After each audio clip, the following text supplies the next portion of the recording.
Hello everyone, আসসালামু আলাইকুম। সবাই কেমন আছো? আজকে ঝিনাইদহ শহরের দুর্দান্ত একটা জায়গায় এসেছি এবং যারা ঝিনাইদহ থাকো বা যারা বাসিন্দা স্থানীয় বা অস্থায়ীয় তারা সবাই কিন্তু চিনে থাকো এটা 10 তলার সামনে। তো দেখো আজকে এত সুন্দর মজার খাবার খেতে আমি এসেছি।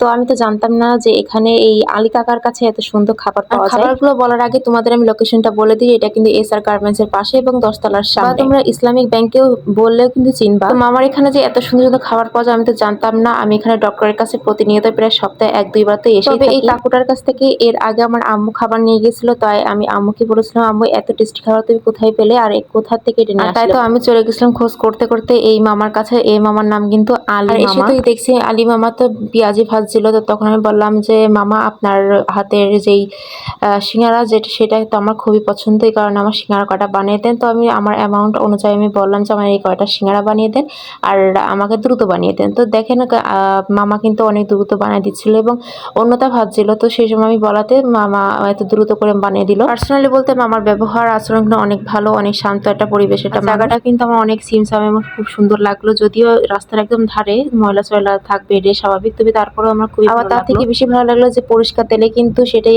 তিনি ভাজে এবং প্রতিনিয়ত কিন্তু সে তেলটা পরিষ্কার করে বা চেঞ্জ করে। তো দেখো এখানে কিন্তু অনেক খাবার পাওয়া যায়। এখানে ছোলা থেকে শুরু করে সালাদ, পেঁয়াজু, সিঙ্গারা, আরও বিভিন্ন ধরনের আইটেম। যদি আমি সবগুলো ট্রাই করিনি, তবে যেটা ট্রাই করেছি সেটাই তোমাদের বলছি, সেটা হলো সিঙ্গারা। তো সিঙ্গারা আমার কাছে কিন্তু অনেক ভালো লেগেছে। তোমার চাইলে কিন্তু এখানে আসতেই পারো। তো সবাই ভালো থাকবে, সুস্থ থাকবে এবং আমার জন্য দোয়া করবে। তো ইনশাআল্লাহ নতুন একটা নিউ ব্লগ নিয়ে চলে আসবো ইনশাআল্লাহ। হ্যাঁ, যারা আমার ভিডিওটি নতুন দেখছো তারা অবশ্যই লাইক, কমেন্ট, শেয়ার করে পাশে থাকবে, ঠিক আছে?